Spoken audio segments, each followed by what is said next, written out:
Nestle's Quick for the greatest tasting chocolate milk and those famous Nestle's chocolate bars present Space Patrol! High adventure in the wild, vast reaches of space. Missions of daring in the name of interplanetary justice. Travel into the future with Buzz Corry, Commander-In-Chief of the Space Patrol!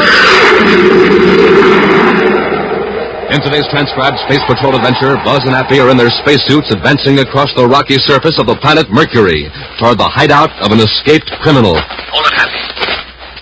Something moved up there ahead of us. It looked like an animal of some kind. An animal on Mercury? That's right. Whatever it is, there's another one. They're small robots. Castro is probably using them to observe us. They look like turtles, except that they move a lot faster. You go back a few hundred yards and figure out another plan of action. Hap, look behind us. We're surrounded by them. Yes, sir. Oh, my leg! Some kind of weapon. They're shooting pain rays right through our spacesuits. They're closing in on us, dozens of them. Commander, I can't move. We'll return in just a moment with today's exciting Space Patrol adventure, the Superbrain of Balmer Castro. Say, Captain Toolfell, will you settle an argument for me and the gang? I'll sure try, Tony. What's the trouble? Well, sir, we're all fighting over which Nestle's chocolate bar is the best. Katie says the milk chocolate. Joey votes for the almond bar. But I say Crunch is the greatest. What do you think? Well, now, Tony, that is a tough one. Because as everybody knows, Nestle's makes the very best chocolate, no matter which bar you favor. There's nothing as smooth and creamy as a Nestle's milk chocolate bar in the red and white wrapper. And the Nestle almond bar in the blue and white wrapper is the same rich chocolate loaded with fresh toasted almonds. How about my favorite, Crunch? I was coming to that. Nestle's Crunch is the really different chocolate bar with a mystery, crunchy consistency that gets crisper with every bite. It's really out of this world. But which one do you really think is best? Best? Why, any Nestle's bar is best, Tony. There's never any argument about that. So, gang, when you want the best in chocolate bars, you want Nestle's. You know what Commander Corry says? He says Nestle bars are tops in our ration because they have all the rich milk and sugar it takes to speed up your jets and give you extra rocket energy.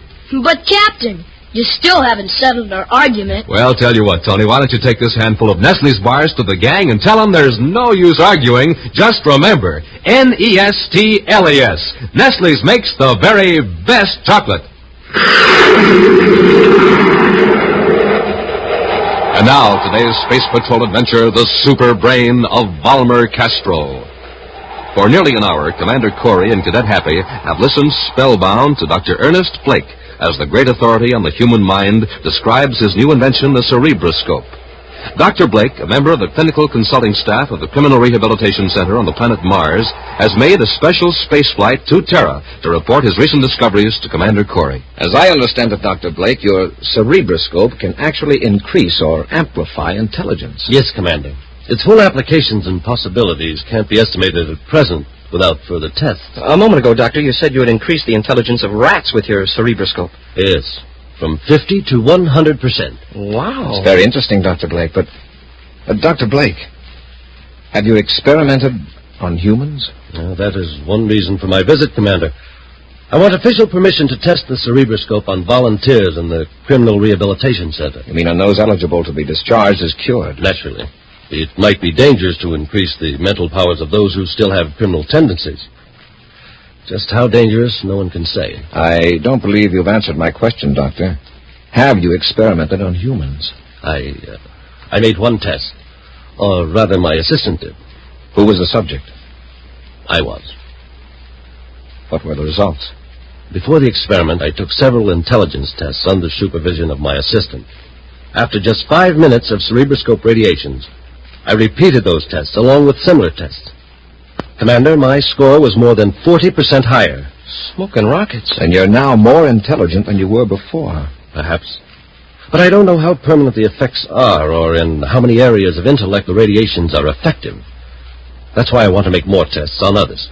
Dr. Blake, I'd like to look into this matter a little further before I make a recommendation. Well, could you come to the Rehabilitation Center and examine the cerebroscope? I'd like to very much, Doctor, but I can't get away for at least 2 days. Well, I have some business here on Terra that will keep me here that long.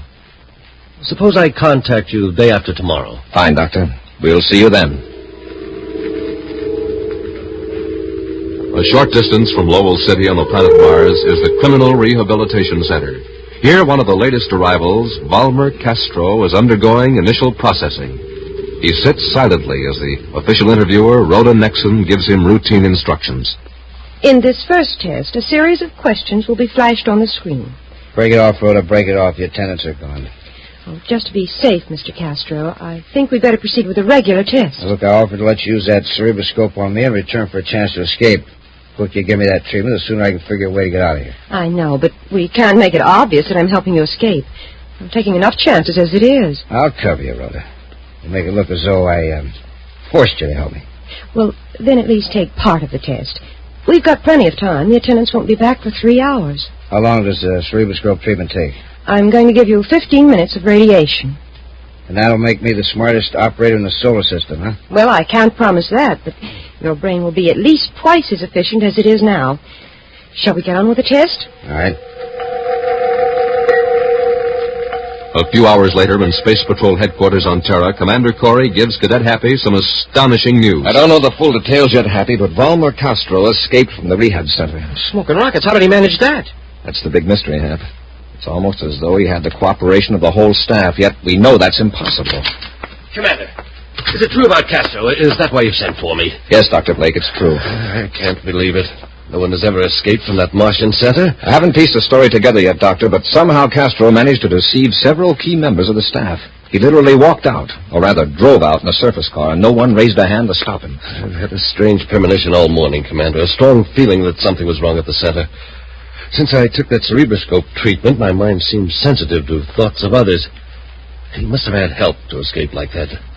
Such a thing is unthinkable. Our staff is thoroughly reliable. I know, and they're experienced in dealing with clever criminals. This had to happen while I was away. I haven't told you the worst part of it, Doctor. Your assistant, Rhoda Nixon, disappeared with Castro. What? And your cerebroscope is missing. No. It's true. Hey, the cerebroscope.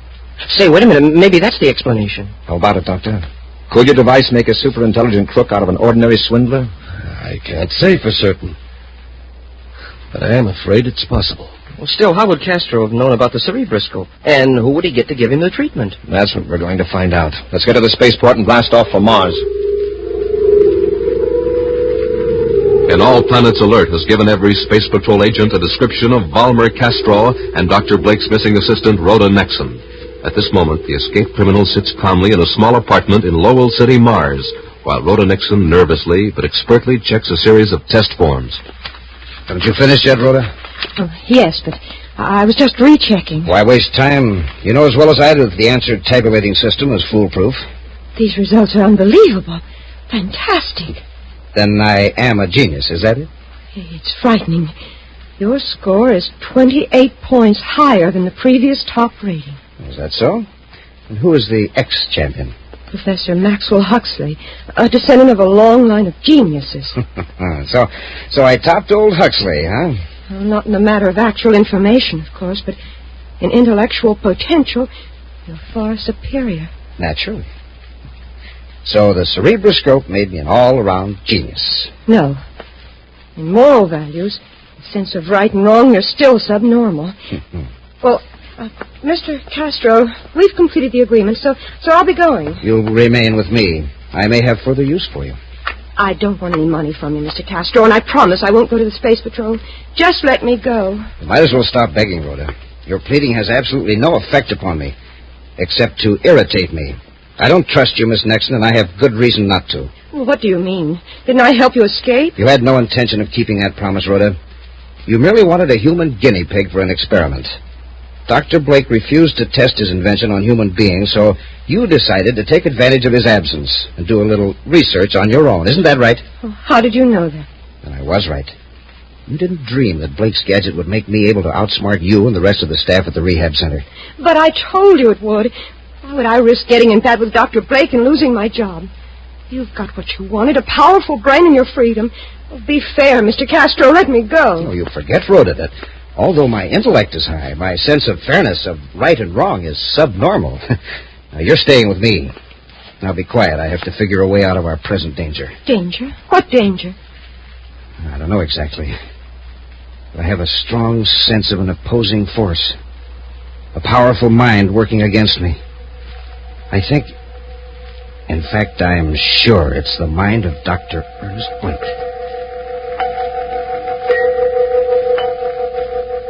Elsewhere at the Terra spaceport, Commander Corry and Cadet Happy are ready to blast off for Mars. With them in the control compartment of the Terra 5 is Dr. Blake.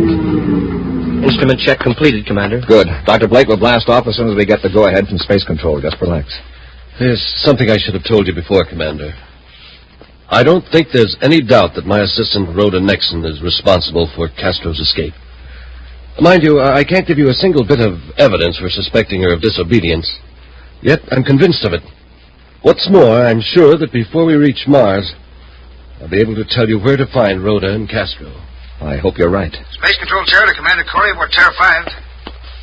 Corey here. Go ahead, Space Control. Mars space lock is clear, sir. Space Control on. Stand by for blast-off. Standing by, sir. Fire rockets. Fire rockets. Up, ship and away.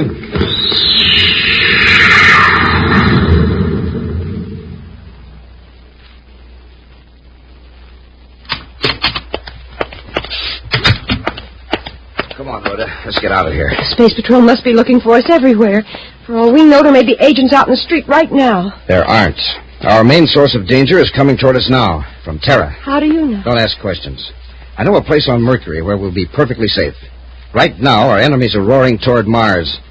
But they'll never arrive. They will destroy themselves out in space.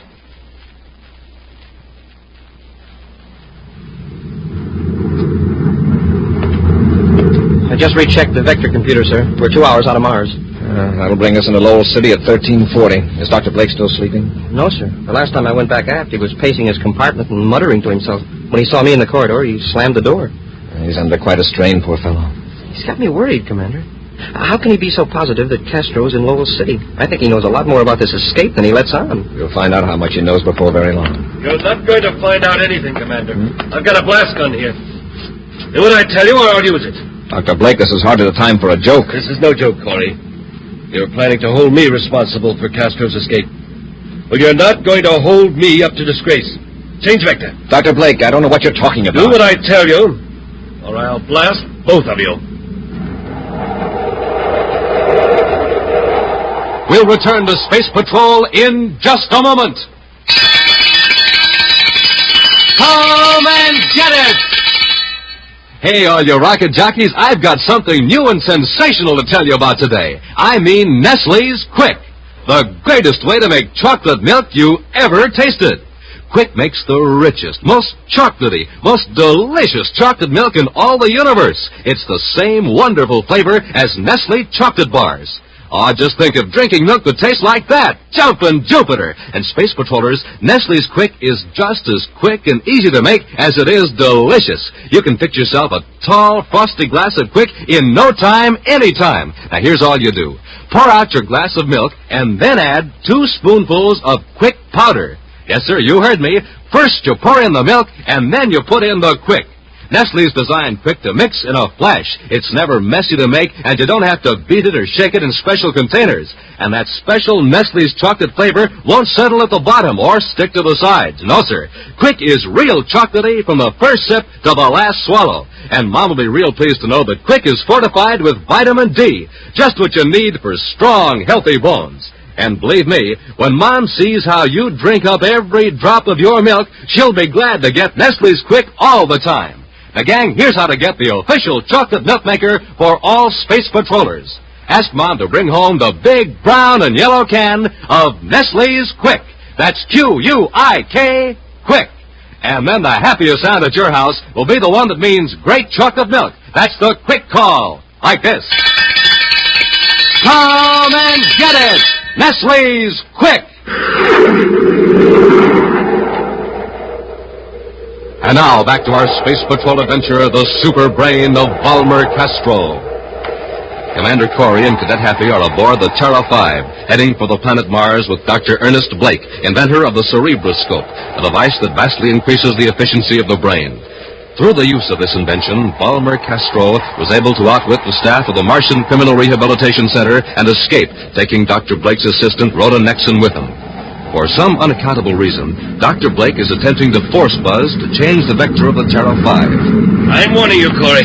Don't turn around or I'll blast you. Okay, Doctor, you name it. Where do we go? Let's see. Drop the gun, Doctor. I said drop it. There. It's okay, Commander. I've got him. Nice work, Happy. I'll admit you had me worried when you jumped him. Take a look at the gun, Commander. Oh, he was bluffing. It's a ray gun. Yes, sir. If it was a blaster, I wouldn't have dared risk it. When I saw it was a ray gun, I figured the worst that could happen to you was that, well, he'd put you to sleep for an hour. It's a ray gun. What have I done? What have I done? You haven't done anything, fortunately. But just what were you trying to do, Doctor? I don't know. I must have lost my mind. Something made me do it, Commander. Some powerful force took control of me. Castro. Castro? Yes. I know he's used the cerebroscope now. I know it. And you think he forced you to attack us? There's no doubt about it. My behavior a moment ago, it couldn't possibly have benefited me. But it could benefit Castro. I tell you, I thought that ray gun was a blaster. It's hard to believe that Castro could control your mind from a distance, yet he seems to have deceived and controlled the staff at the rehab center. Yeah, there must be a lot more to this cerebroscope of yours than you told us, Doctor. There's a lot about the human mind that we don't know. I tell you, Commander, Balmer Castro's mind is powerful enough to send a spark across space to my mind. And perhaps you're sending a spark to his. Yes, but not as strong. Remember, I was subjected to the cerebroscope radiations for a few minutes. Who knows how long Castro may have been under the treatment. Wow. Commander, Mercury. Change vector to Mercury. Why? That's where you'll find Castro. Catch him, Happy. Yes, sir. He's unconscious, sir. Take care of him, Hap. I'm changing vector to Mercury.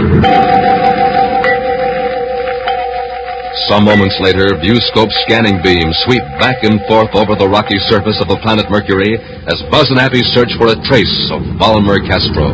If Dr. Blake is right, we should be over Castro's hiding place. Should I wake the doctor, sir? I don't think you could, Happy. A while ago, I gave him a short burst with a vapor injector to put him to sleep. Smoking rockets. Is he getting out of hand again? No, it was Dr. Blake's own idea. He's afraid that if his brain is fully conscious, Castro might become aware of it and know we were after him. Oh, I see. So immediately after the doctor got his mental fix on Castro, he asked to be put to sleep. Uh-oh. Commander, look. A grounded spaceship. Yeah, in the black shadow of that peak. Without the infrared probe beam, we'd never have seen it. Get our spacesuits out of the locker, Hap. We'll land and search for Castro's hideout.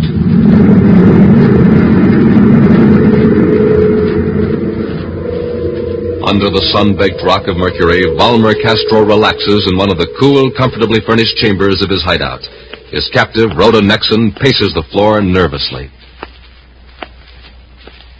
Rhoda, sit down. Take it easy. I don't like this place. How long are you going to keep me here? Really, you could be in a far worse place. Even if it is underground, it's well lighted, with its own independent air-producing system. I've set aside a room for your private use. Look at you, Castro. You fancy yourself a master criminal, and yet you're living underground like a mole, hiding. Well, that's only temporary. In time, I shall be able to go and come as I please. Suppose the Space Patrol finds your hideout. You're trapped. I'm not defenseless, Rhoda. I have a corps of alert and well-armed sentries guarding this place. I haven't seen a living soul here. That's right. I didn't say the sentries were living. They're small, highly maneuverable, and in some respects they think for themselves. Robots. Exactly. The robots could hold off quite a force until I escape through the cavern of the spaceship, if necessary. I don't care how brilliant you are, Castro. You're still one man against organized society. At present, I am just one man. But a true leader has no difficulty recruiting followers. I will draw them into me with irresistible force. What's that? I better lock you up for the time being. What do you mean, lock me up? What's happening? The robot sentries have sighted a moving object on the surface near the hideout. Before I go to the control chamber, I'm going to put you where you can't interfere. Meantime, in their spacesuits, Buzz and Happy walk across the rough, oven-hot rock surface of Mercury, searching for Castro's hideout. Suddenly, Buzz grips Happy's arm. Hold it, Happy. Something moved up there ahead of us. It looked like an animal of some kind.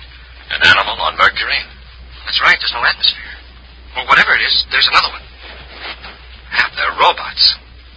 Castro is probably using them to observe us. They look like turtles, except they move a lot faster. We'll go back a few hundred yards and figure out another plan of action. Hap, look behind us.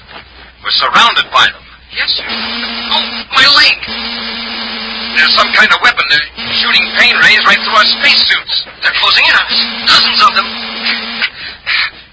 But they've stopped now. It's almost as though they were watching us. They are, and so am I. It's Balmer Castro, I believe. That's right, Commander. I can see every move you make through the viewscope eye of each of those little robots. I can monitor you through any single robot or a combination. Now, since you seem so anxious to find my hideout, my sentries will escort you. Follow them. All right, Castro. First, drop your ray guns. Go on, or I'll jolt you with a pain ray. That's better.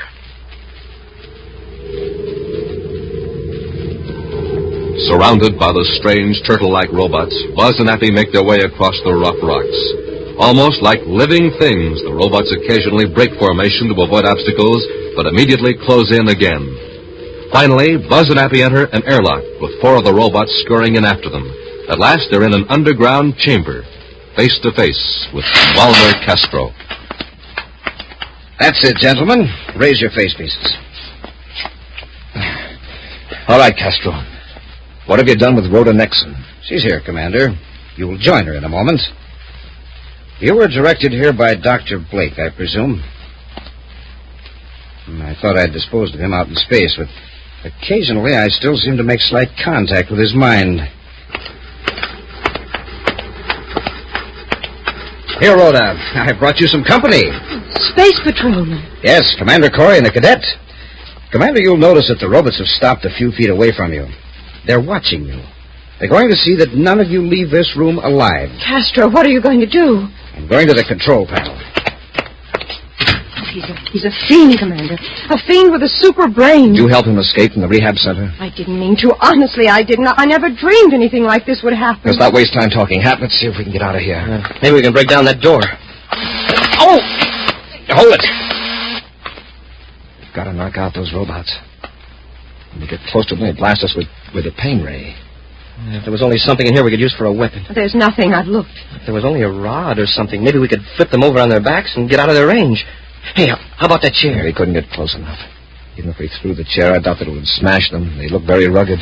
Yeah, there's nothing on these walls except a couple of mirrors. Nothing that would do us any good. Oh. I'm at the robot control panel now, Corry. I'm gradually increasing the strength of the pain rays. In a few moments, you'll all suffer unendurable agony. You can't avoid the robots. Wherever you move, they'll follow you. Even when I'm on my way to my spaceship, the robots will continue their work. I can't stand it. Commander, she's fainted. The girl is fortunate. I'm leaving now, Commander, with Blake's cerebroscope. I can't bear to watch people suffer. A dirty rat. We can't fight those robots. Maybe we can trick them. Oh. Notice they avoid each other. It's a built-in reaction to keep them from getting in each other's way. Yeah, well, that doesn't do us much good. We're not robots. No, but maybe we can make these gadgets think we are. Huh? The mirrors. We'll each take one from the wall. Hap, hurry. Yes, sir. Hold the mirror close to the floor, Hap. Now, watch out. Don't drop it. Oh, the pain is so bad I can hardly control myself. Hurry, Hap. Hold the mirror so the robot's electric eye will see its own reflection. Like this. Commander, it's working. They're turning away from us. They act like they're going mad. Yeah, whirling around like crazy. Move them away from the door. That's it. Wow, are they confused? Sit in that way while I try to break down the door. Here, take this other mirror. Yes, sir. Keep them at bay. Got it, Hap. Keep the robots off while I carry the girl out. Okay, Commander. I've got them under control. All right, Hap. I've got Rhoda. Hang on to those mirrors and back toward the door. Yes, sir. They're following us, Commander. I don't think that broken door will hold them, but the mirrors will. Hap, as you back out of the room, put that chair in front of the doorway and prop the mirrors against it. Okay, Commander. Hey, it's holding them, sir. They won't come any closer than 3 feet from the mirror. Let's find a spacesuit for Rhoda and get her to the ship. Well, what about Castro and those other robots outside? We'll smash the robot control panel. Then we've got to get to Terra 5 before Castro tries to blast it from his ship. Moments minutes later, Buzz and Happy get Rhoda Nexon aboard the Terra 5, where the now fully conscious Dr. Blake is anxiously waiting for them. Doctor, take care of Rhoda. Get her out of that spacesuit. Yes, Commander. Is she all right? She's coming around. I saw that ship blast off, Commander, about 5 minutes ago. It was Castro. You're lucky, Doctor. If Castro had any space weapons aboard, he'd have blasted this ship for sure. Happy, prepare the ship for blastoff. Yes, sir. My cerebroscope. Did you find it? Castro took it with him. You were right, Doctor. Rhoda gave him a treatment. He's got a super brain. With my cerebroscope, he can take other criminals and raise their mental powers. Smoking rockets.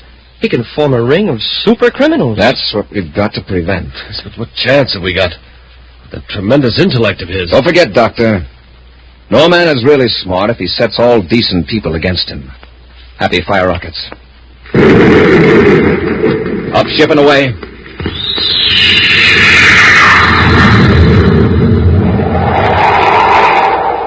In just a moment, an action preview of next week's exciting Space Patrol adventure. Brought to you by Rice Chex and Wheat Chex, the bite-sized cereals in the red and white checkerboard packages. Say, did you ever take a taste test, Space Patrollers? Well, man, oh man, it sure is fun when it's Chex you're taste testing. How do I know? Well, I just took one. First, I tested them with sugar and cream. Super keen taste. Then I added fruit. Super neat taste. Next, I tried them right out of the red and white checkerboard package. That was a snack test. And Chex, rice, or wheat for snacks can't be beat. Yes, sir, gang, I rate Chex tops for taste. You'll rate them tops, too. Next, I tried them for size. Bite size is the just right size. Just right for your spoon, just right for delicious, easy eating. Chex, rice, or wheat, tops for size. You bet. And as for Get Up and Go, gang, have yourself a good, nourishing breakfast with Rice Chex or Wheat Chex, and you'll be rated tops for Get Up and Go. So, Space Patrollers, you take the Rice Chex, Wheat Chex taste test today, and I'm positive you'll agree, Chex rate tops 3 ways. For taste, for size, for Get Up and Go. Rice Chex, Wheat Chex, the cereals with the super swell free Space Patrol trading card inside the red and white checkerboard package. And now, a preview of next week's exciting Space Patrol adventure. A saboteur has just escaped from the locked compartment aboard the Terra 5. Now, with ray guns drawn, Buzz and Happy are searching the ship. He still must have that special spacesuit on, sir. At least it wasn't in the compartment. How did he get out? Smashed the door. Rough customer. Oh, there he is. After him, Happy. Halt where you are, or fire! He's heading for the weapons compartment. This'll stop him. Wow, that ray gun never even phased him. It's that suit. He's completely shielded. Come on, we'll have to tackle him. He's in the compartment with all those weapons. All right, Halcorn, come out of there. That'll get me. And you better have something better than a ray gun, so they can drop you if you take another step. Be sure to join us next week for the thrilling story, The Test of the XK-3. Space Patrol, created by Mike Moser, starring Ed Kemmer as Commander Corry and Lynn Osborne as Cadet Happy, was written by Lou Houston. Produced and directed by Larry Robertson, executive producer Mike Devery. Other players were Norman Jolly, Virginia Hewitt, Ken Mayer, and Anthony Sides. Dick Tufel speaking. Now, don't forget to tune in next Saturday and every Saturday for the new, exciting Space Patrol! Space Patrol was brought to you today by Nestle's Quick for the greatest tasting chocolate milk and those famous Nestle's chocolate bars. Be sure to see another exciting Space Patrol program on your local ABC television station. Consult your local paper for time and channel. This program is broadcast to our armed forces overseas through the worldwide facilities of the Armed Forces Radio Service. Space Patrol came to you transcribed from Hollywood. This is ABC Radio Network.